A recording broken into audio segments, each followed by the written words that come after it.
Hello my dear student, welcome to my YouTube channel chemistry tuition classes CTC.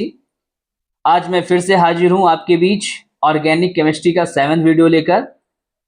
हम लोग organic chemistry में IUPAC देख रहे थे और लास्ट वीडियो में हम लोगों ने एलिसाइक्लिक ऑर्गेनिक कंपाउंड्स की नेमिंग देखी थी कि आईयूपीएसी में कैसे हम लोग एलिसाइक्लिक ऑर्गेनिक कंपाउंड्स की नेमिंग करते हैं। ठीक है, आज हम लोग क्या करेंगे, फंक्शनल ग्रुप से रिलेटेड आईयूपीएसी देखेंगे। तो सबसे पहले हम लोग ये देखेंगे फंक्शनल ग्रुप क्या होता है। ठीक है ना, ऑर्गेनिक कंपाउंड में कई बार आपने देखा होगा कुछ फंक्शनल ग्रुप लगे होते हैं। ये फंक्शनल ग्रुप होते क्या है?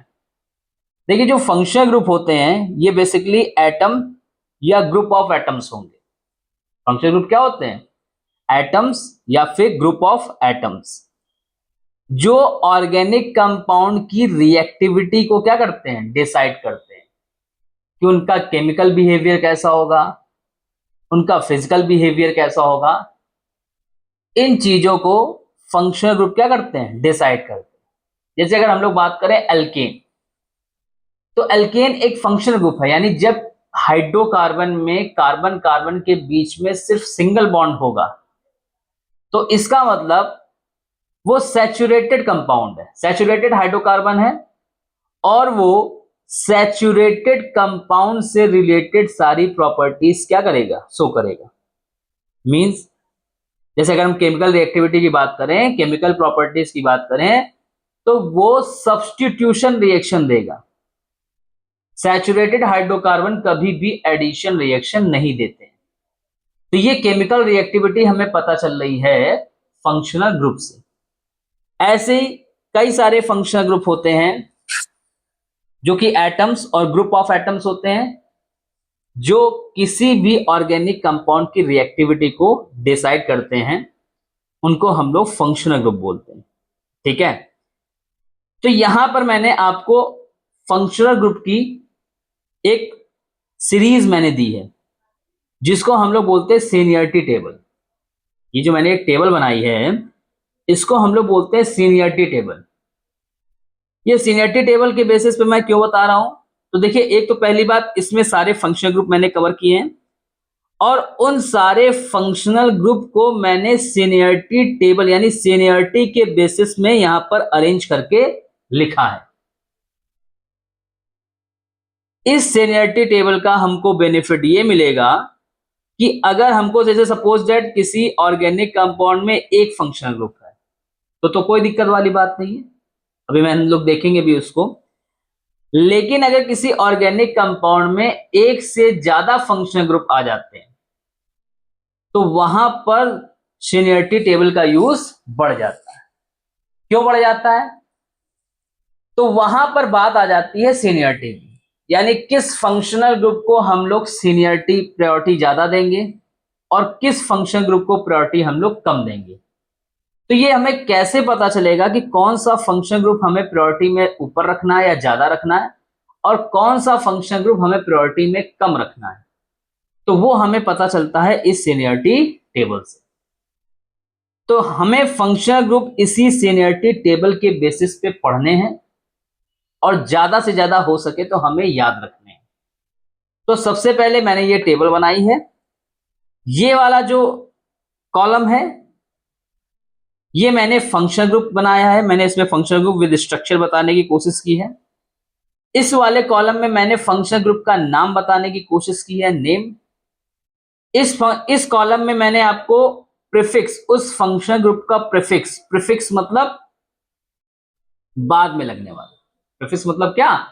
बाद में लगने वाला। इसका मतलब ये जो है ये हम लोग तब यूज करेंगे जब फंक्शनल ग्रुप हमारे सेकेंडरी हो जाएंगे, सेकेंडरी फंक्शनल ग्रुप के फॉर्म में जब यूज होंगे।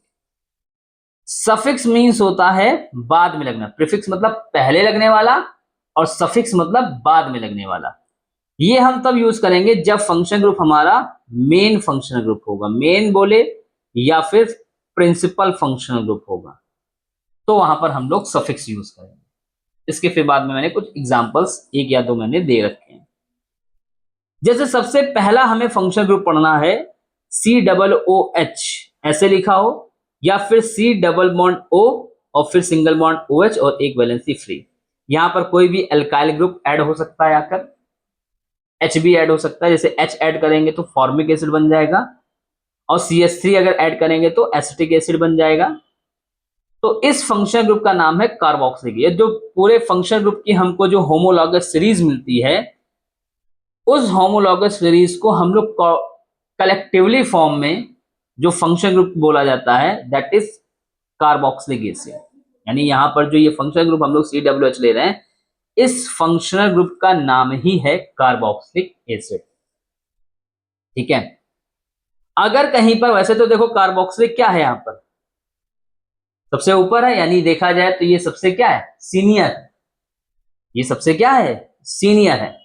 अगर सीनियर है तो इसका मतलब ये कहीं पर भी आ जाएगा तो as a main functional group की क्या होगा, ये लिया जाएगा।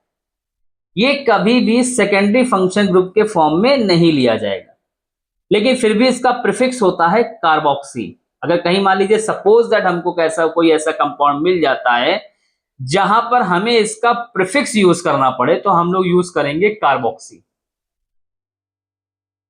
ठीक है, वरना ये हमेशा मेन फंक्शनल ग्रुप के फॉर्म में यूज होगा, और जब ये मेन फंक्शनल ग्रुप के फॉर्म में यूज होगा तो हमेशा इसका हम लोग सफिक्स यूज करेंगे ओइके से। जैसे एग्जांपल मैंने आपको दिया है CH3COOH, तो ये मेन फंक्शनल ग्रुप के फॉर्म में। तो इसमें देखो कितने कार्बन है, एक, दो कार्बन है इसमें। तो अगर दो कार्बन है तो दो कार्बन का रूट कैसे देखेंगे, देखो, तो दो कार्बन का रूट वर्ड यूज होगा इथेन, क्योंकि सिंगल बॉन्ड है कार्बन कार्बन के बीच में। कार्बन कार्बन के बीच में, यहां कार्बन और ऑक्सीजन के बीच में डबल बॉन्ड है, लेकिन कार्बन कार्बन के बीच में क्या है, सिंगल बॉन्ड है। तो यहां पर रूट वर्ड होगा इथेन, और प्लस ये मेन फंक्शन ग्रुप है तो इसका हम लोग सफिक्स यूज करेंगे ओइक एसिड। क्या यूज करेंगे, ओइक एसिड। अब हमें इसको क्या करना है, कंबाइन करके लिख देना है। तो जब भी कभी कंबाइन करेंगे तो हमेशा ध्यान रखना दो वोवेल एक साथ नहीं लिखे जा सकते, यानी हमें एक वोवेल क्या करना पड़ेगा, हटाना पड़ेगा। तो जब हम इसको साथ में प्रोनाउंसिएट करते हैं तो ओ की साउंड ज्यादा आती है, ई की साउंड खत्म हो जाती है। तो हम लोग यहां पर यूज करते हैं इथेनोइक एसिड। क्या यूज करते हैं, इथेनोइक एसिड। ये इसका क्या होगा, IUPAC नेम। कोई दिक्कत है यहां पर, ओके, वेरी गुड। नेक्स्ट है SO3H, इसको हम लोग बोलते हैं सल्फोनिक एसिड। क्या बोलते हैं, सल्फोनिक एसिड। प्रीफिक्स, यानी जैसे मान लीजिए सपोज है कोई ऑर्गेनिक कंपाउंड है, उसमें COOH भी आ गया और SO3H भी आ गया, तो अब COOH को हम लोग as a main functional group लेंगे और SO3H को हम लोग सेकेंडरी फंक्शनल ग्रुप लेंगे। तो अगर हमें SO3 को सेकेंडरी फंक्शनल ग्रुप की तरह कहीं लेना पड़ जाए तो हम लोग वहां पर वर्ड यूज करते हैं सल्फो। क्या यूज करते हैं, सल्फो। और सफिक्स की तरीके अगर हमें कहीं SO3H को मेन फंक्शनल ग्रुप की तरह यूज करना पड़ जाए तो हम लोग यहां पर सफिक्स यूज करेंगे सल्फोनिक एसिड। जैसे इसके बगल में मैंने एक एग्जांपल लिख रखा है CH3SO3H, तो कितने कार्बन है, एक। तो एक को क्या बोलेंगे, मीथेन। रूट वर्ड क्या आएगा, क्योंकि साइड चेन वाला काम ही नहीं है। तो मीथेन सल्फोनिक एसिड, ये इसका क्या हो गया, नाम हो गया, मीथेन सल्फोनिक एसिड। ऐसे ही ईस्टर थर्ड नंबर पे आता है, ईस्टर COOR। बस हमें क्या करना है, कार्बोक्सिलिक से इस H को हटाकर एक और एल्काइल ग्रुप लगा देना है, तो हमारा ये कार्बोक्सिलिक से बन जाएगा ईस्टर। यानी कुल मिला के ये कार्बोक्सिलिक का ही क्या है, एक डेरिवेटिव है, ईस्टर। तो अगर ईस्टर को हम लोग सेकेंडरी फंक्शन ग्रुप के फॉर्म में अगर यूज करेंगे तो वहां पर हम लोग प्रीफिक्स यूज करेंगे एल्कोक्सी कार्बोनिल। क्या यूज करेंगे, एल्कोक्सी कार्बोनिल। और अगर हमें इसे मेन फंक्शन ग्रुप की तरह यूज करना पड़ जाए तो हम लोग यहां पर सफिक्स यूज करेंगे एल्काइल एल्केनोइड। देखिए इसकी नेमिंग, ईस्टर की नेमिंग हम लोग अलग से देखेंगे अभी, ठीक है। ईस्टर की नेमिंग क्या करेंगे, एक ईस्टर की और एक आपकी कीटोन कह रहे हैं ईथर की, और एक आपकी एमाइंस की। इन 3 सब्सटेंसेस की हमें नेमिंग क्या करनी पड़ेगी, अलग से देखनी पड़ेगी, क्योंकि इसमें थोड़ी सी क्या होती है, टेक्निकलिटी होती है, तो वो हमको यहां पर देखना पड़ेगा। तो एल्काइल एल्कोनोइड इसका सफिक्स होगा। जैसे मैंने एक एग्जांपल दिया है यहां पर CH3COOH। तो ध्यान रखना, जो ऑक्सीजन से अटैच होगा एल्काइल ग्रुप, इसको हमेशा साइड चेन के फॉर्म में लिखा जाएगा। तो यहां पर देखोगे तो O से अटैच है CH3, तो ये आपका हमेशा एल्काइल, यानी कितने कार्बन, C1, तो यानी यहां पर ये एल्काइल फॉर्म में लिखा जाएगा, तो ये हो जाएगा मेथाइल। क्या हो जाएगा, मेथाइल। और एल्केनोइड, यानी जो ये COO के कार्बन से जो एल्काइल ग्रुप अटैच होगा, उसको हम लोग ऐसा रूटवर्ड, यानी ये साइड चेन की तरह हो गया और ये रूटवर्ड हो गया हमारा। तो रूटवर्ड में देखिए 2 कार्बन, इसका भी कार्बन काउंट होगा, जैसे ऊपर काउंट हो रहा था 1 2, वैसे इसमें भी क्या होगा, ये वाला कार्बन काउंट होगा। तो 1 2 कार्बन, यानी इथेन, रूटवर्ड क्या हुआ, इथेन। और ओएट यानी इथेनोएट, क्या हो गया, इथेनोएट। कोई दिक्कत नहीं, ओके। तो ये हो गया। ऐसे ही हम बात करते हैं एसिड हैलाइड की। किसकी बात करते हैं, एसिड हैलाइड, यानी COX, यानी अब हमें क्या करना है, इस ग्रुप को हटा देना है, COOH के OH को पूरे हटा के हमें क्या करना है, हैलोजन कर देना है। तो ये हमारा बन जाएगा एसिड हैलाइड। क्या बन जाएगा, एसिड हैलाइड। अगर हमें acid halide secondary function group की तरीके यूज होता है, तो वहां पर हम लोग इसका प्रीफिक्स यूज करेंगे हेलोफॉर्मिल या फिर हेलोकार्बोनिल। और अगर एसिड हैलाइड हमारा कहीं पर मेन फंक्शनल ग्रुप की तरह यूज होता है, तो वहां पर हमको सफिक्स यूज करना पड़ेगा ऑयल हैलाइड। जैसे यहां पर देखिए CH3COCl, ठीक है ना, तो यहां पर कितने कार्बन आ रहे हैं, 2 आ रहे हैं, तो इसका रूट वर्ड हो जाएगा इथे, और प्लस क्या, ऑयल हैलाइड।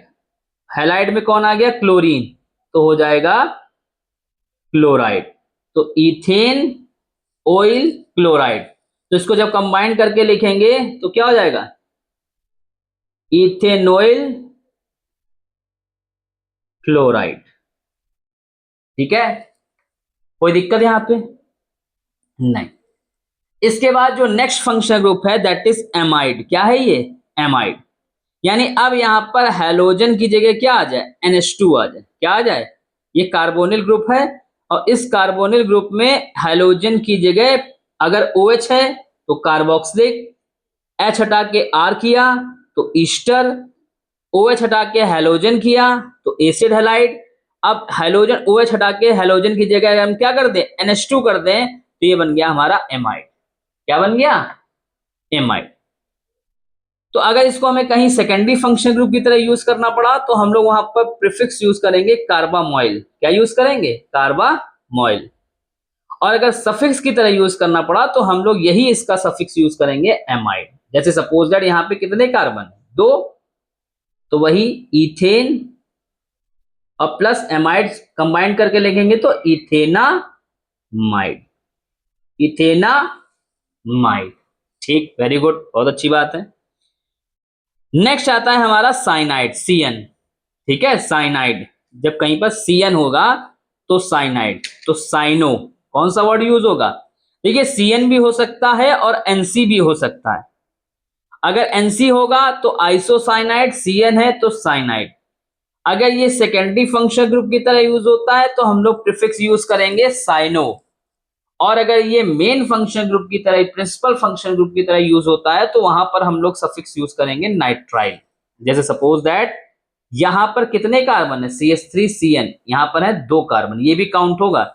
किसी फंक्शन ग्रुप में अगर कार्बन प्रेजेंट है तो वो रूट वर्ड के कार्बन में क्या होगा, काउंट होगा, उसका कार्बन भी काउंट होगा। तो CN यानी 2 कार्बन है, तो क्या हो जाएगा, इथेन और प्लस नाइट्राइल, इथेन नाइट्राइल। ठीक है, नेक्स्ट फंक्शन ग्रुप आता है हमारा एल्डिहाइड।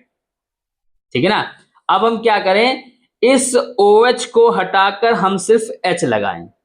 ये कार्बोनिल ग्रुप में ये जो OH अटैच था, इस OH को हटाकर हम H लगा रहे हैं। क्या लगा रहे हैं? H।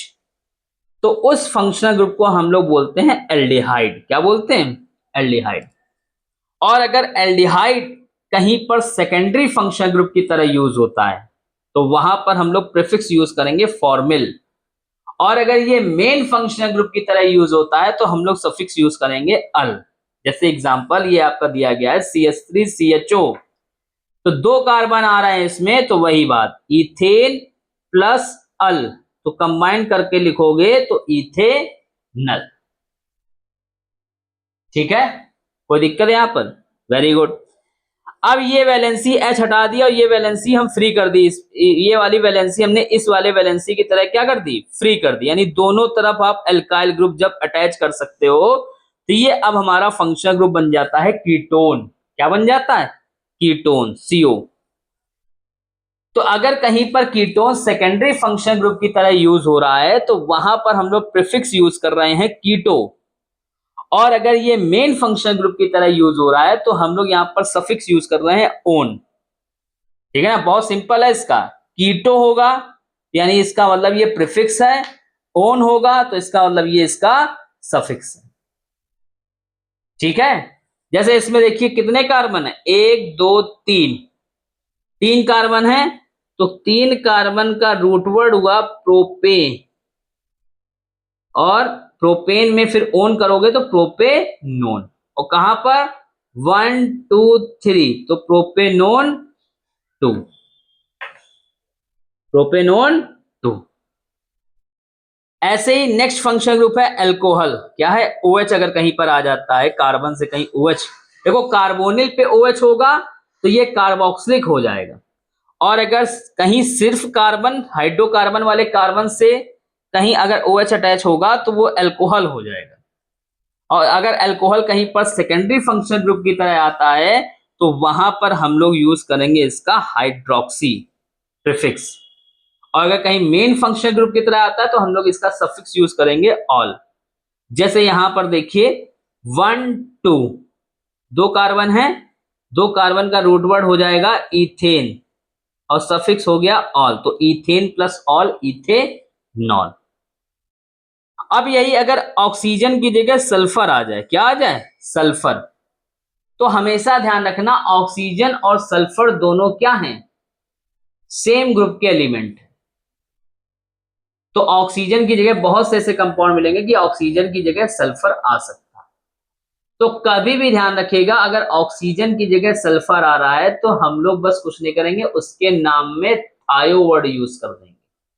क्या यूज कर देंगे? थायो। तो ये हमारा हो जाएगा थायो अल्कोहल। क्या हो जाएगा? थायो अल्कोहल। तो अगर इसका मान लो कहीं पर प्रीफिक्स यूज करना हुआ, एज ए हमको सेकेंडरी फंक्शन ग्रुप यूज करना हुआ, तो इसका प्रीफिक्स यूज होगा मार्केप्टो। इसको मार्केप्टो भी बोलते हैं क्योंकि सल्फर के थ्रू जो बॉन्ड बनाया जाता है वो मर्केप्टाइड बॉन्ड होता है। क्या होता है? जैसे हाइड्रोक्साइड ऑक्सीजन के थ्रू बनाया गया, ऑक्साइड क्या हो गया? ऑक्सीजन के थ्रू। सल्फर के थ्रू बनाया गया तो सल्फाइड, लेकिन अगर उसके साथ में H आ गया तो मर्केप्टाइड। ठीक है ना, तो मर्केप्टो सॉरी। ठीक है, और अगर हमें इसे मेन फंक्शनल ग्रुप की तरह यूज करना पड़ा यानी तो हम इसका सफिक्स यूज करेंगे थायोल। ऑल के आगे थायो लगा देंगे, थायोल। जैसे ये है तो क्या हो जाएगा? बस O की जगह H आ गया तो इथेन थायोल। इथेन क्या? थायोल। ठीक, ओके। नेक्स्ट है एमाइन। एमाइन की नेमिंग भी हम लोग अलग से देखेंगे। वैसे मैं यहां बता देता हूं, कहीं अगर NH2 लग जाता है कार्बन के साथ, देखिए अगर CO के साथ में लगेगा NH2 यानी कार्बोनिल ग्रुप के साथ में अगर कहीं NH2 लग रहा है तो वो एमाइड है। और अगर कहीं कार्बन हाइड्रोकार्बन वाले कार्बन जैसे कि वाले कार्बन की तरह अगर कोई कार्बन है तो वहां पर अगर NH2 ग्रुप लग रहा है तो उसको हम लोग बोलते हैं एमाइन ग्रुप। क्या बोलते हैं? एमाइन। तो अगर ये सेकेंडरी फंक्शन ग्रुप की तरह यूज हो रहा है तो हम लोग वर्ड यूज करेंगे एमिनो। और अगर ये मेन फंक्शनल ग्रुप की तरह यूज हो रहा है तो हम लोग यहाँ पर सफिक्स यूज करेंगे एमाइन। जैसे मान लीजिए यहाँ पर कितने कार्बन है, 2, तो 2 है तो इथेन प्लस एमाइन तो इथेना माइन, क्या हो जाएगा, इथेना माइन। ठीक है, इसके बाद डबल बॉन्ड, फिर ट्रिपल बॉन्ड और फिर ईथर, इसी सीरियल में आपको याद रखना है। यानी ईथर जो है वो हमारा सबसे वीक फंक्शनल ग्रुप होता है। हाँ, इसके बाद हाइड्रोजन और नाइट्रो भी, नाइट्रो हमेशा ध्यान रखना, हाइड्रोजन और नाइट्रो हमेशा प्रीफिक्स के फॉर्म में ही यूज होंगे, उनका मेन फंक्शनल ग्रुप यानी सफिक्स नहीं होता। तो अगर कहीं पर एल्केन डबल बॉन्ड आता है तो एल्कीन, तो हमेशा ध्यान रखना इसका सफिक्स ही यूज होगा। हालांकि भले ये बहुत ही वीक फंक्शनल ग्रुप है, हमारी सीनियरिटी टेबल में क्या है, सबसे नीचे है, लेकिन इसका प्रीफिक्स नहीं है, इसका क्या है, सिर्फ सफिक्स ही है। यानी ये हमेशा सफिक्स के फॉर्म में यूज होगा। जैसे 1 2 3 तो प्रोपीन क्या होगा, प्रोप प्लस इन प्रोपीन, और फर्स्ट कार्बन पे तो प्रोपीन 1 भी आप लिख सकते हो, ना भी लिखो फर्स्ट कार्बन पर तो कोई दिक्कत वाली बात। ऐसे ही अगर कहीं ट्रिपल बॉन्ड है तो भी इसका सफिक्स ही यूज होगा, आइन। हालांकि ये वीक फंक्शनल ग्रुप यानी सीनियरिटी टेबल में सबसे नीचे की तरफ है, लेकिन फिर भी इनका क्या हो रहा है, सफिक्स यूज हो रहा है, ये आपको ध्यान रखने वाली बात है। तो यहां पर भी 3 कार्बन है तो प्रोपाइन 1 लिखिए चाहे ना लिखिए। और सबसे लास्ट में आता है ईथर। ईथर की भी नेमिंग हम लोग क्या करेंगे, अलग से देखेंगे।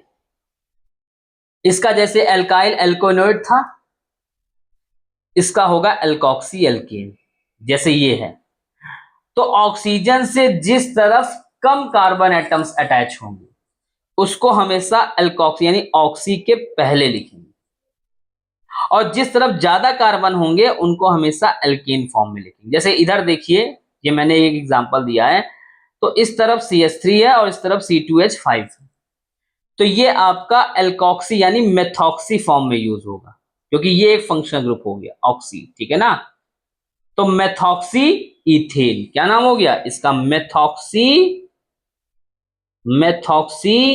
इथेन, ये इसका नेम हो गया। ऐसे करेंगे मेथॉक्सी इथेन। तो ये हम लोगों ने देखा फंक्शनल ग्रुप की सीनियरिटी टेबल। ये यूज वहां पर होगी जहां पर जिस कंपाउंड में एक से ज्यादा फंक्शनल ग्रुप होंगे, वहां पर सीनियरिटी टेबल यूज की जाएगी। ठीक है, तो इस सीनियरिटी टेबल को बहुत अच्छे से पढ़िए। ये मैंने कुछ क्वेश्चंस लिखे, एग्जांपल्स, ये भी देखिए। आप बुक से भी कुछ एग्जांपल्स निकाल सकते हैं। तो नेक्स्ट वीडियो में हम इसके एग्जांपल्स देखेंगे, क्योंकि वीडियो लंबा हो रहा है तो हमें लंबा वीडियो नहीं करना है, हमें वीडियो को शॉर्ट में ही रखना है, 20 से 25 मिनट का वीडियो रखना होता है हमको। तो इसको ध्यान रखिएगा, अच्छे से टेबल पढ़िए। अब नेक्स्ट वीडियो में हम लोग क्या करेंगे, एग्जाम्पल्स करेंगे। पहले उन कंपाउंड्स की नेमिंग करेंगे जिसमें सिर्फ एक फंक्शनल ग्रुप होगा, उसके बाद हम लोग वो कंपाउंड उठाएंगे जिसमें एक से ज्यादा फंक्शनल ग्रुप होंगे। आई बात समझ में? ठीक है। हाँ, एक बार फिर से मैं कहूंगा, अगर आपको मेरे वीडियो पसंद आ रहे हैं, आपको लग रहा है कि ये वीडियो आपके लिए काफी हेल्पफुल है और आपके कॉन्सेप्ट क्लियर हो रहे हैं, तो मेरे चैनल को सब्सक्राइब कीजिए और वीडियो को जितना ज्यादा से ज्यादा हो सके शेयर कीजिए। लाइक कमेंट तो आप करेंगे ही, मुझे पता है। तो अच्छे से पढ़िए, खूब टाइम है, बहुत आराम आराम से हम लोग पढ़ रहे हैं और पूरे कॉन्सेप्ट क्लियर करते चलिए। ठीक है, अगर आपको कहीं पर कोई डाउट है तो आप कमेंट कर सकते हैं और मैं उस कमेंट का रिप्लाई जरूर करूंगा। Thank you.